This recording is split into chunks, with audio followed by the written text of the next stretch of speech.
sao ba mình chẳng tới sala nó phải làខ្ញុំដឹងថាស្អែកត្រូវដល់ថ្ងៃទៅសាលារៀនខ្ញុំពិតជាពិបាកចិត្តខ្លាំងណាស់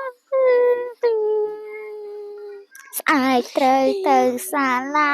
ពិបាកចិត្តណាស់ប្រទេសទៅស្រាលស្អែកហើយខ្ជិលណាស់វេអសិលប៉ាត្រូវការអ្នកព្យាបាលនៅពេលចូលរៀនមហាវិទ្យាល័យជីវិតរបស់យើងមិនរញ៉េរញ៉ៃនោះទេគឺខ្ញុំនេះហើយដែលមិនមានវិធានការការពារអ្វីសោះកាលខ្ញុំនៅអាយុ20ខ្ញុំបានកើតជំងឺមួយនោះគឺជំងឺខ្ជិលកម្រិត1និងជំងឺត្រូវញ៉ាំអាហារ8ពេលក្នុងរយៈពេល1ថ្ងៃអ្នកទាំងអស់គ្នាស្ដាប់ទៅវាដូចជាមិនធ្ងន់ធ្ងរនោះទេតែជំងឺនេះបានបណ្ដាលមកពីការខ្វះលុយចាយក៏ប៉ុន្តែចំពោះមនុស្សទាំងអស់កុំបាច់បារម្ភពីខ្ញុំអីជំងឺនេះគឺអាចព្យាបាលបានជំងឺនេះអាចព្យាបាលបានដោយការយកលុយនិងការទិញ KFC ឲ្យខ្ញុំជារៀងរាល់ថ្ងៃទៅបានហើយ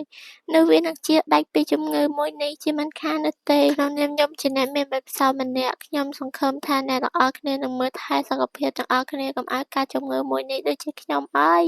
វាពិបាកព្យាបាលខ្លាំងណាស់